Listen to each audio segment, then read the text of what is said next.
just super excited that I get to present to you all in person. For those of you who came to Soilpalooza, a lot of the stuff I'm going to talk about is going to be things that we went over, but I want to go a little bit more in depth and kind of start at the beginning, and then if folks have questions and want to dig a little bit deeper into certain things that I bring up, you're welcome to ask questions. So just raise your hand and I'll call on you. And I'm going to raise my hand first. Please speak into the mic. Sorry, is that better? Yes, we'll hold it in your hand right to you. Okay. All right, proximity. So I'm going to follow up a little bit on what Lloyd was talking about with feedstocks. So he covered mostly how we do food waste collection, which is part of the recipe. But the other part of the recipe is bulk materials or brown materials. So I'm going to go a little bit deeper into that. And then I'm going to move on and we're going to talk a little bit about compost recipes and some common challenges people face with different kinds of feedstocks. So feedstock finding, Lloyd covered food scraps, and I'm going to go into woody materials. Oh, it looks a little bit funny on an apple, but we're going to keep going anyway. So woody materials and where to find them. So these are your carbon materials that you're going to mix with your food scraps to make your compost. Sorry. And I've listed out a few really common materials that we're going to find particularly up in this area, and hopefully some that are a little bit more relatable to folks that are in more urban areas. I'm up north in a more rural setting. So we're going to find different materials depending on where you live, and different things are going to be in abundance. Something I really want to take note of when you're collecting woody materials is keep the same mindset as we have when we're collecting food waste. ILSR has a really great hierarchy of use for food waste and how we should collect it and be thinking about it as we move through that process.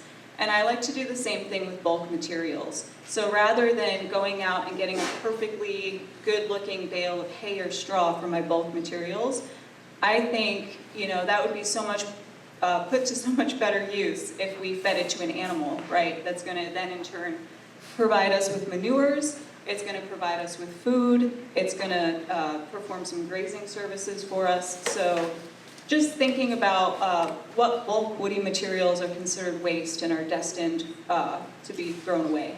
So up in my area in Butte County, wood chips are in total abundance right now, and a lot of you might experience the same thing, particularly in fire-prone areas. A lot of that material gets taken down and chipped.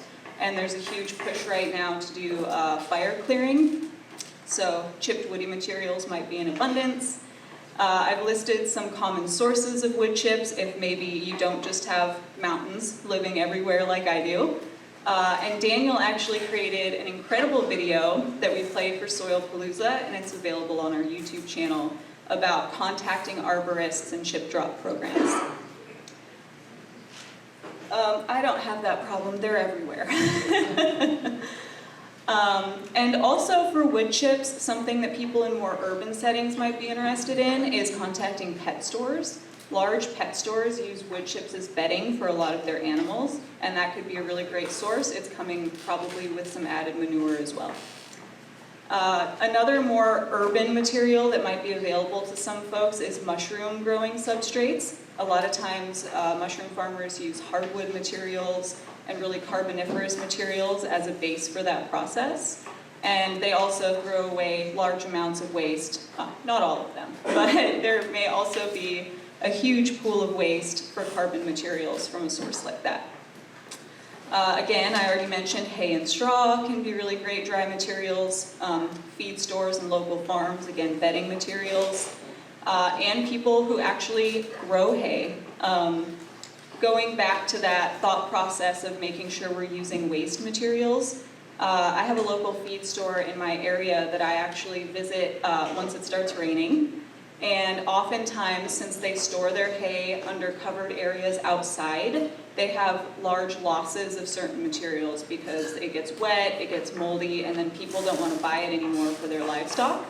And I can get that material for next to nothing usually if I just get it out of their way. So that can be a great source of free and waste materials. Sawdust is another great source. I know Isaac mentioned using sawdust. It's a great material, lots of surface area, so it breaks down really quickly. I'd be careful where you source sawdust from. I've listed a couple options, but if you are going to a woodworker or like a cabinet shop, just make sure that the sawdust you're getting isn't coming off of wood that's already been treated with something like paint, polyurethane, and stuff like that. So that might be, more of a personal relationship you're building with those folks, so you can ensure the materials that you're receiving.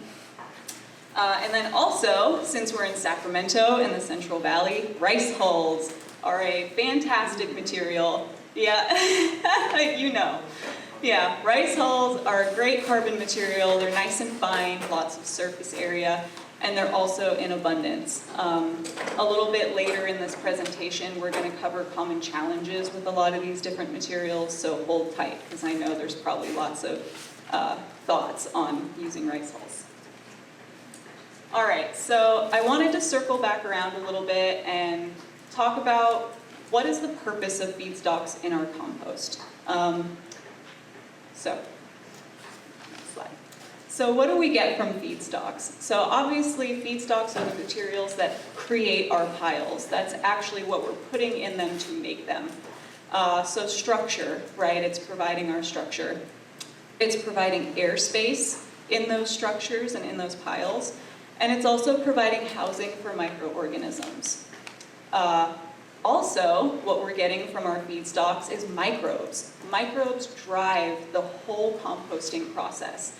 And most of the microbes that end up in our piles come on the materials that we put into them. So it's really important, again, when we get to the challenges, to think about the materials that you're sourcing. I want to make an extra comment that it's really great to use as many materials as you can that are indigenous to your area. You're going to introduce microbes from native plants and things that actually have evolved in that soil and in that climate. They're going to be used to the periods of drought. They're going to be more resilient. And they're really going to add a lot of support to plants outside of just our annual crops and food things that we're growing. So we also get nutrients for those microbes from our feedstocks. The microbes need food to grow and do what they do. We'll talk a little more in depth about that shortly here.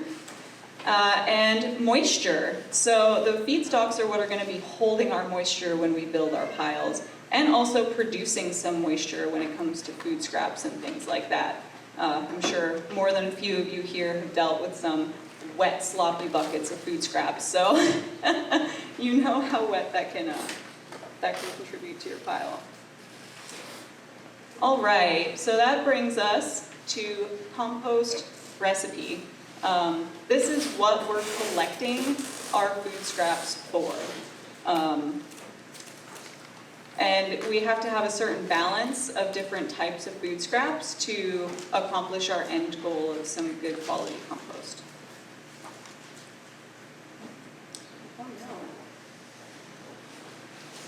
The dangers of uploading to an Apple. All right, well, I'm reading this all off to you anyway, so. All right, so when we're sourcing our feedstock materials, we have to keep in mind our carbon to nitrogen ratio. We're collecting food scraps and bulk materials, and we need different amounts of those things. Another thing to talk about when you're doing your site plans and things is making sure you have enough room to store those bulk materials. So this is the magical ratio. And it might look a little different depending on what types of materials you have available at your site, but this is it's a pretty good starting point if you haven't done a lot of composting yet. So it's 4 parts to 3 parts to 1 part. The 1 part is going to be, well, technically it's 4 to 4. 3 and 1 are both nitrogenous materials, but the 1 part is really high nitrogen materials. They serve a slightly different purpose during your composting process, so it can be nice to have both, especially when you're first starting out. So obviously, in this ratio, the largest amount of material that you need is going to be your brown materials, which is your carbon-rich materials, or bulk materials, as we sometimes refer to them. Normally, on this slide, you can see a couple things that I've suggested as bulk materials. Dry leaves, rice hulls, sawdust, paper and cardboard, mushroom substrate, wood chips, straw. Those are just some common things that I encounter. You may have different items. Anyone have anything that's not on this list that they would suggest as a brown material? Yes? I have a lot of pine needles on my site. Are they going to be valuable to use? Pine needles can be a good source of carbon. When I get a little later in this presentation to challenges, I will talk about pine needles too. Yes. Old soil. Old soil, that is actually an extremely good point. And old soil and compost can definitely have enough carbon in them to be a valuable additive to compost. Absolutely. And maybe piles that like didn't finish or didn't go well, or like if you want to throw another compost pile, which is kind of like added soil, that's considered brown too?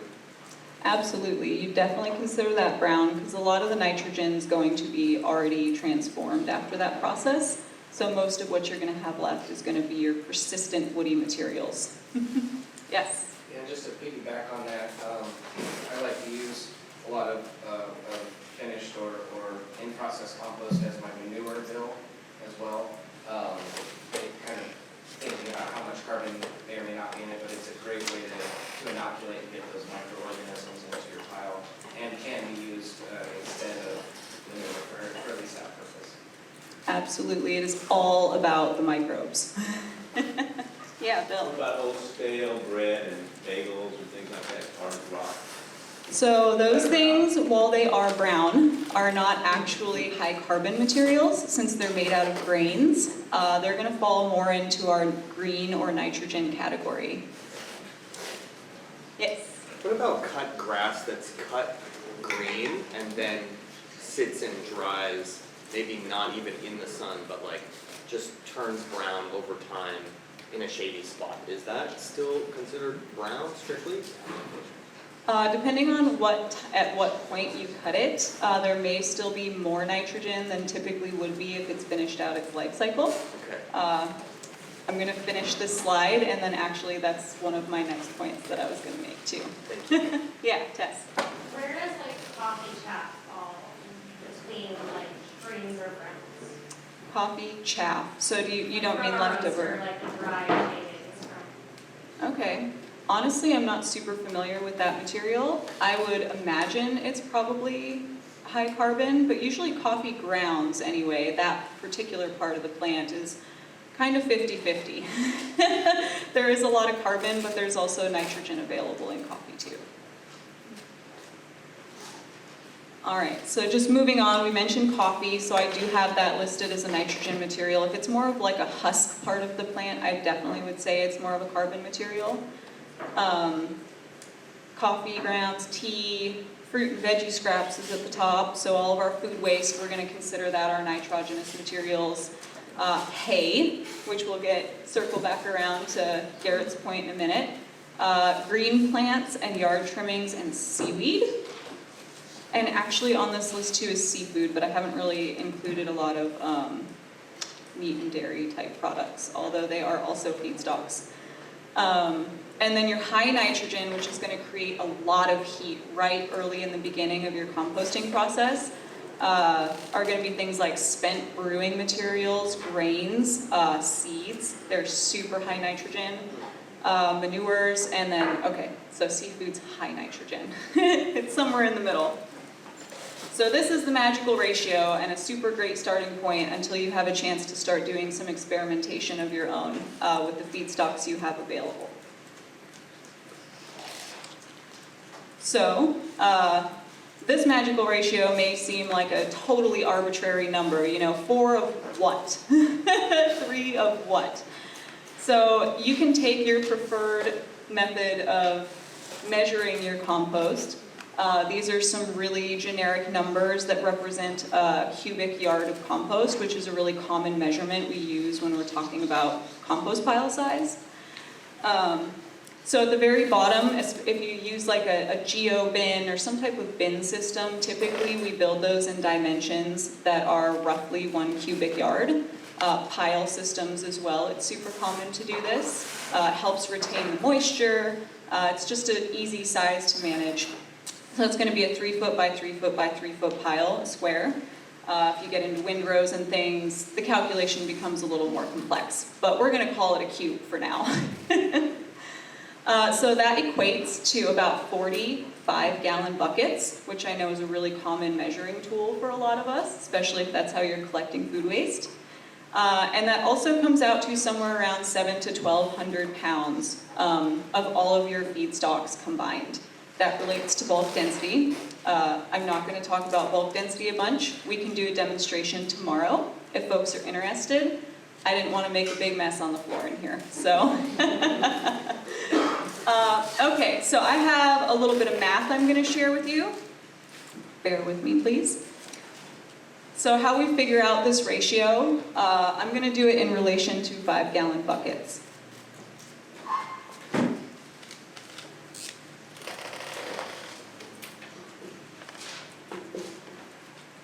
Can you all see that fairly well? And can you hear me? Yeah. Okay, all right, I'm going to leave the microphone for a second. So when you're figuring out a ratio, and it can be any ratio, you want to add up all of your parts. So we have 8 parts total in this ratio. So then we're going to take the number that we want to figure out for our measurement. So I've got 40 5-gallon buckets, and to figure out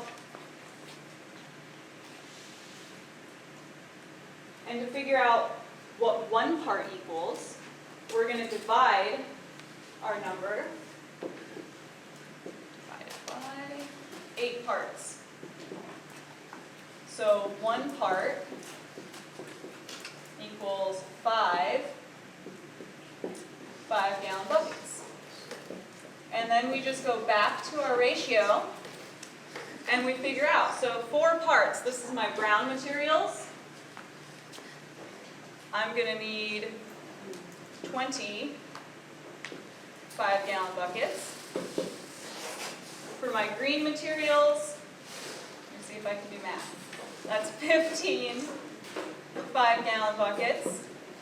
And then back to a single part, the 1, which is the high nitrogen, it's going to be 5 5-gallon buckets.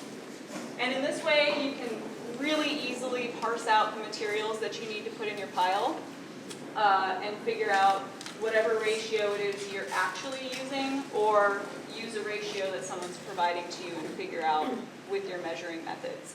You can do the same thing for weight. You're just going to have a weight here in pounds instead of a measurement in 5-gallon buckets. But I use 5-gallon buckets all the time for this, so that's my preferred measurement method. So does anyone have any questions? So simple, thank you. Yeah, I hope it helped. I know as soon as I say math, a lot of folks are probably like, oh, no. Personally, I love math. I'm not very good at it, though. All right, so this is a super simple way to figure out how much of all these materials we're going to need.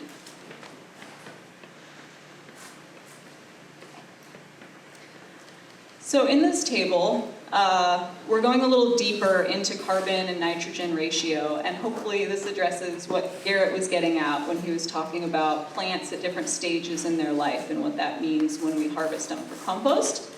So not only will our compost pile have a carbon to nitrogen ratio based on the ingredients, but each ingredient in turn is going to have its own carbon to nitrogen ratio. All of the organisms that we're going to add to these piles, they have structural elements, which are really carbon-based, and then they're also going to have their metabolism that is driven by nitrogenous compounds. So every organism has all of these ingredients, right? It's not as simple as just carbon and nitrogen. This is a pretty decent list of some really common materials. There are mountains of information on this subject. Lots of it is going to be contradictory, and I would suggest that you don't get too hung up on the details because it's more about doing it and figuring out what works for you. But if you like data and if you want to try to figure out a starting point or have a deeper understanding as you're moving forward, tables like this can be really helpful. And take it with a grain of salt. These numbers are never 100% accurate, so it just kind of gives you a feel for what's really high carbon, what's really high nitrogen. Yeah, I hope that's, it's not too blurry. So just pulling a few things out of this, you can see our vegetable wastes. They're going to be around 11 to 13 carbon to nitrogen. So the lower the number, the higher the nitrogen, essentially, is how that works. You can see bark from hardwood trees is all the way up to 435, super high carbon content. Manures, particularly ruminant manures, are going to be more like vegetable waste. Fish processing wastes are super high nitrogen. I don't know if anyone has ever experienced a compost facility that processes fish waste, but they are intense. Yeah, go ahead. The implied nitrogen value in all of these, the ratio of that number to 1. Yeah. Okay, thank you. Yeah, and you can see a few other things here. Sawdust, obviously, that's still wood materials, seaweed, straw. So this can be a good starting point if you have a material and you just have no idea if it's a carbon or nitrogen material. These tables can be helpful. But that brings us to this big orange circle, which is the overarching point for all of this and these tables, is that as a plant is moving through its life cycle, its C to N ratio is going to change. And you can see that by comparing things in this table, right? Grass clippings, 9 to 25 C to N ratio. But then when we move to straw, it's 50 to 150 C to N ratio. So suddenly that grass, after it reaches the end of its life cycle, becomes super high carbon. So it is a really easy way to tell what stage you're at. So as Garrett was mentioning earlier, it's not necessarily whether the material is dry or not. Hay versus straw have a different C to N ratio because even when you dry hay, you're still harvesting it at a point in its life cycle when it's young. So when it has a lot of vegetative growth, usually they harvest right at the beginning of seed or before it goes to seed, and that maintains some of the nutrient content. It's great for livestock that way, and also makes it a higher nitrogen material versus carbon. Straw, on the other hand, usually that's grain crops that they come from. So they're harvesting the seed heads after they're fully mature, and the plant is at the very end of its life cycle. So the straw stalks are very high carbon. There's not a lot of nutrition left because it's all been pushed into the seed for the plant to reproduce. So, yeah, I hope that answered your question. Yeah. All right, so this is my favorite part of the conversation, and that's feedstock challenges. I'm sure a lot of you had some thoughts rolling around in your head when I mentioned using different materials in your compost, and rightfully so, because there can definitely be some materials that come in on our feedstocks that we don't want to persist in our finished compost.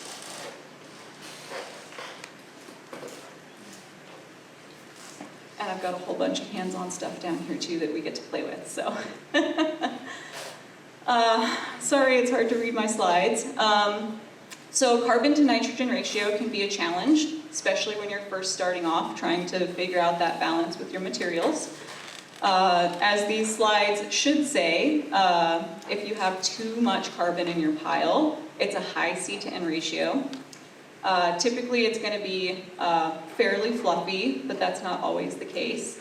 You're going to have really slow breakdown, and you're going to have probably a pretty low temperature because you don't have the balance to keep the microbes happy. And if you have too much nitrogen, you're going to have kind of the similar problems, slightly different, low C to N ratio, Your piles may be more dense, because a lot of times the high nitrogen materials will really smush down in your pile. The cells break down and release all that moisture. You're also going to have probably slow breakdown. You're not going to see those piles shrinking very much like they should, and a low temperature. These are usually pretty easy to remedy, just adding some of the material that you're missing, and aerating it and turning it and kind of getting it back on track. Any questions? Yes. A cabinet shop may have walnut wood mixed into the sawdust. Is that still acceptable? Yes.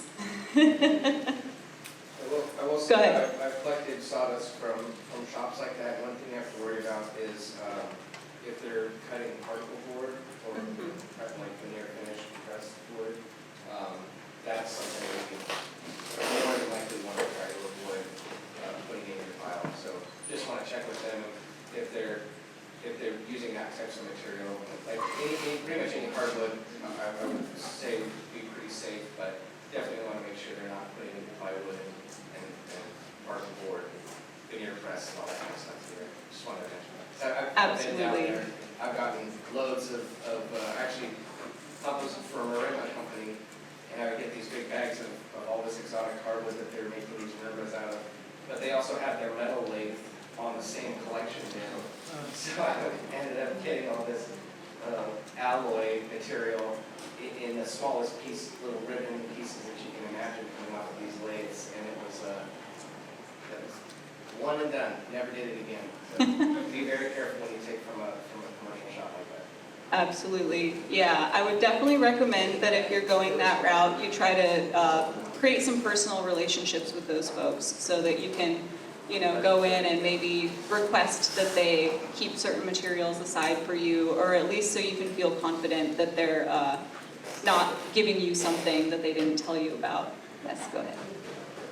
I guess along those lines, just curious about the composting and also, like, when it comes to cardboard or paper, like ink, because you're concerned about ink or plastic or metal. Glues. Yeah. Yeah, I would definitely say try to avoid anything that has any kind of adhesives on it. Tape and things probably aren't going to break down in the compost, and a lot of glues also are not going to. Like Lloyd was saying, particle board and OSB and stuff like that have a lot of adhesives on them, so you definitely don't want a whole bunch of that in your compost. As far as inks are concerned, most black inks now are soy-based. So they're actually safe. Things that are printed on cardboard, newspaper typically are safe. Glossy materials or bright colored inks, you might be wary of putting too many of those in your compost pile, as they can contain heavy metals. However, the beautiful thing about compost is that certain materials like heavy metals are quite easily bound up in the processes that are happening in your composting. So if they're in small quantities, and if you have a good composting process that you feel comfortable with, that's doing what it should be, lots of microbial activity, you actually probably can process small amounts of those things and not be causing a problem. I got those wax boards. Wax boards. So other people may have other opinions about this, I'm sure. Me personally, I actually do accept deli paper in my composting. The paraffin wax is inert, so it is kind of a weird texture, and I also wouldn't suggest adding a ton of wax into your piles. But the ones that I take are in small enough amounts that it disperses throughout the pile and doesn't cause any water-resistant problems or anything like that. So far, I haven't personally experienced an issue with it, and the material does not break down easily. And it is a natural byproduct, even though it is from the petroleum industry. Go ahead, Lloyd. Sure, I was just going to piggyback on the cardboard thing really quick. I do a lot of cardboard. It's similar to paper. If you pre-soak it first, all that tape usually just comes right off, and it's a lot easier than if it's dry, it'll strip and do all kinds of crazy stuff. So if you have the option, pre-soak it, it helps, it'll change. And it's easier to tear, it's easier to know what to deal with. And it's a lot easier to add to your pile, because adding something that dry to your pile, it's dry enough that it's hydrophobic, basically. It sheds water, it keeps from absorbing water for a long time. But if you pre-soak it, you get all that stuff done. And then, real quick too, if you don't mind, on the wax paper, be really careful with wax, because most of the time now, unless it's actually like wax paper or paraffin paper like that, it's just another name for plastic. A plastic coating. Yeah. So, like all those milk cartons, are all wax cartons. They're all plastic cartons. And I have shells of those in my piles that go through. The worms will eat all the paper out from the plastic, and you'll just have a shell of plastic, of 2 layers of plastic. Yeah, I even have one with the screw top still. Yeah, definitely be wary. The grass clipping, somebody mentioned, sorry. Somebody mentioned, I think the grass clipping, when it's super dry, the nitrogen escape. Some of it does. Some of it, not 100%. Not all of it, though. Okay. Yeah, the chart that I had before, so you'll see on here they have grass clippings. We also have hay, which is usually dried, but it's dried green, and it's dried when it's still fairly young. So you do lose some nitrogen. It's going to be lower than like fresh grass clippings, but it's going to be higher than straw. Okay. Go ahead, Isaac. Yeah, I was curious if you have any comments about tannins. Like, for example, we use a lot of redwood sawdust, and there are tannins in redwood, kind of like oak as well. I don't really know a whole lot about them, but people have said, or are you worried about the tannins in your compost? And I've never really thought about it, but we've never had a problem putting, and we only use redwood sawdust pretty much because it's what we get for free, and we've never had a problem with it, but I'm just curious if anybody has any thoughts or comments about tannins in compost piles. Because tannins are naturally what trees produce to ward off bugs, and then if that ends up in your crops, who knows, maybe it's a natural pesticide, maybe it harms your crop, I don't know, but I'd just like to learn more about that. But I've found from personal experience that it doesn't seem to affect the compost. Yeah, I actually have a whole section coming up really quickly here that talks a lot about that. Because I get asked that same question a whole lot too. Certain types of plant materials have different unique chemicals and challenges that they provide us with. So one of the challenges can be structure. Different structures of different materials can produce different problems. Really wish I could read these. Dense, clumpy, matted materials, if you're going to use things like sawdust, if you're going to use a lot of leaves in your compost, a lot of shredded paper products, and even certain types of food waste. I get a lot of prepared foods from restaurants, and it makes a fantastic slimy mat if I don't mix it up really well. Super fluffy, dry, potentially hydrophobic materials like Lloyd was just talking about. Cardboard can be a problem. Large particle size can also be a problem, especially when we're talking about food waste. It makes it difficult to break it down in smaller scale systems, and that it's a small surface area on those large particles, so the microbes can't act on it from as many angles. So all of these things can affect the breakdown of your compost. Dense wet materials, some things you can do is think about aeration. A lot of people, paper products might be one of their primary sources of carbon, and that's totally fine. Just be thinking when you select your method of composting, always about aeration. You can just punch holes in your piles and create passive tubes in your piles to accomplish that.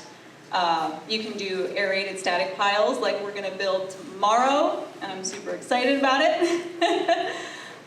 Or even just frequent turning if maybe your materials aren't super wet and matted, but still you notice them getting a little too damp. Fluffy dry materials, again, as Lloyd was suggesting, pre-soaking those materials can help. And actually, I've got some dry leaves in a bucket down front here that I can hand around, and if you want to try to pour a little liquid or water onto them, you'll see it barely touches them. It rolls right off the top. It's what we call hydrophobic. So inland here in California, up north, down south, if you are not on the coast, it is dry and it is hot. So definitely be wary of certain materials and think about pre-soaking them before you use them, because just watering them with the hose is not going to be enough. And you can also add sprinklers to your piles. We have a great video online of a 3-bin system built down in LA, and they use automated sprinklers on their piles to keep their moisture levels up. And then large particles, this is a fun one. This can be a total challenge for folks, especially at the community scale, when we don't have a lot of huge equipment. Breaking up food waste. If you collect a lot of produce from different places for your piles, oftentimes you're going to get things like potatoes. Anyone who has dealt with large amounts of potatoes in their compost know what I'm talking about when I say potatoes. Potatoes do not break down super fast in compost. They're very starchy, and if they are not super macerated, you will end up planting your community with potatoes, which is not necessarily a bad thing, but you might want to warn people. Fortunately for me, most of my food waste that I collect comes with prepared food, and it liquefies pretty readily on its own. It's lovely. There was sarcasm there. So these are some really great examples that I found. I don't actually employ any of these, but I think I'm going to in the future, to chop up your food waste materials. Some of the other things this can help with is not only that the food waste doesn't readily break down, but it can be really hard to measure your moisture content in your piles in the very beginning when you have a bunch of food waste that's not broken down. Because as those cells break down, you'll turn your pile a second time and suddenly realize that it's sopping wet even though you haven't added any moisture on your own. So it can be really beneficial to chop up your food waste as much as you can first, so that way you have a more accurate reading in the beginning of how wet your pile is going to be as you progress. I really love this example in the top right here, Nevin Projects. That's a kit that you can purchase. It's a little box grinder that hooks to a bicycle. They are not cheap, but they are incredible. They come with a full build design online. So yeah, I recommend you check that out, or if you're super engineering minded, maybe you can even construct one of your own. In the center, we have a garbage disposal that someone has just brought an old sink out into their garden. You can plug these in and grind up your food. I personally have always dreamt of having this system in my kitchen with a worm bin underneath it, so I can just flush stuff down and feed it straight to my worms someday. And then there's a couple other more low-tech options. You can get the paint mixers for an electric drill and sharpen the edges, and those work pretty good for chopping stuff. There's old school hand crank meat grinders and coffee grinders that you could use for small amounts of food waste. And there's these lovely little bladed sticks that you can use that fit perfectly inside a 5-gallon bucket to just kind of chop stuff up a little bit more before you put it in your pile. So those are some hopefully helpful solutions to surface area issues. Pesticides. This is always on people's minds, especially when we're talking about things like yard waste. But there are other sources of pesticides that we might not think about all the time. Manures. There are persistent herbicides that exist that are specifically made to survive the digestive tract of animals, so that they can spray herbicides in grazing fields and keep the preferred fodder around. And also things like dewormers and antibiotics that livestock gets treated with, those also come out in manures for a period of time after treatment. And then we have hay, straw, green waste, and food waste, which fungicides, herbicides, and possibly insecticides are things that are coming with those materials. The beauty of all this is thermal composting is the solution to almost all of these problems. If you can keep your pile moist enough if you can keep it hot enough, and if you can keep a high level of microbial diversity and activity, almost all of these materials go away. Even some of the persistent herbicides, there's new studies showing that it might take a few years, but we can still get them to go away if we keep them in an aerated compost pile. I'm not going to go into depth. This is a huge topic of interest for me, but I am not going to drag you into that. So suffice it to say that all of these things are going to break down in thermal composting. Compost is not soil. In a soil environment, some of these things may not go away for many, many years. So it's important to recognize if you're using these materials for mulch, it is not the same as if you're putting them into a compost pile. So you might want to be a little bit more concerned in a different setting. And I have a note here, which I'm going to talk about later today in compost quality.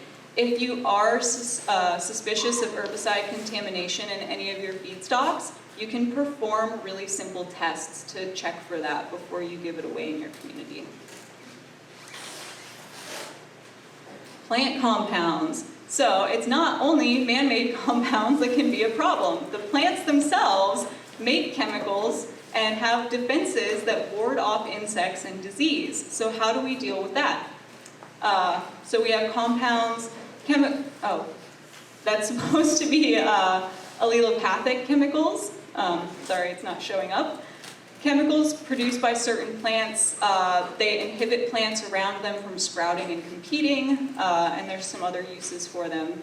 I actually brought a branch with me I'm going to pass around, and I encourage you to smell it. I'm a very sensory-oriented person. So this is a branch from a tree of heaven. Oh yeah, I heard some exclamations. So if you pass that around, crunch the leaves, crunch the stem a little bit, and smell it. It dried out a little bit. It's way more obvious when it's wet. But you'll start to notice certain materials that you bring in, there's a very distinct smell to those plants. And often these are plants that exude chemicals like this. Walnut is another very common one. So these exist in a lot of our feedstocks. Cuticles, especially in a really dry environment like where we live, a lot of plants have that waxy outer coating on their leaves or maybe on the entire plant like a succulent. And that's to keep moisture in, but it also repels moisture, so it can be kind of a challenge to incorporate those materials into our compost piles. And sap, if anyone is living in a coniferous area around here, that can be fun as well. Again, the beauty to all of this are these are natural compounds, and in thermal composting, all of those things break down. Allelopathic chemicals, I have yet to find one that is not decomposed by UV and heat and moisture and microbial activity. So, I get a lot of walnut dropped off for my wood chip piles for my compost, and it has never been a problem. I use a lot of oak because that's really predominant in our forests and woodlands. And again, I've never had any problems. I use straight pine chips sometimes in my compost, lots of conifers, and as of yet, I haven't had a lot of issues with any of those materials. So again, I would say if you're just starting out in composting, you might want to be wary if you haven't quite figured out how to keep your temperature up or you're having issues. Maybe stray away from some materials that might be challenging just to make sure that you're not passing them on in your finished materials.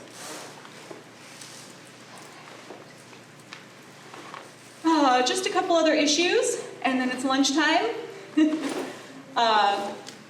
So weed seeds and persistent plants like the potato, and diseased plant materials. These are other things we might encounter when we're making compost, things we definitely don't want to spread. So, again, same answer. Thermal composting, aerated compost piles will solve all of these problems. The link that you can't read here is actually to a study that was performed, and that's where this table came from as well. I think this was from Vermont. But they were testing thermal composting to kill plant diseases.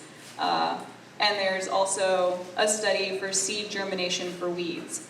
And as you can see in every single chart, by the first time point that they measured, almost all of the pathogenicity and all of the seeds had been killed. So thermal composting is the answer.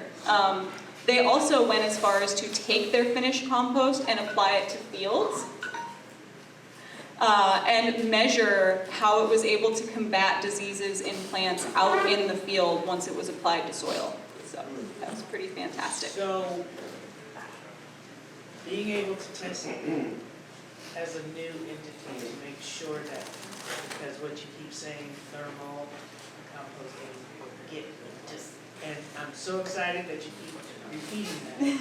But the processing for someone new like myself, who may have brought some of these things in, do we have the same access to you to get the testing done for us so we are clear, concise, and we move forward?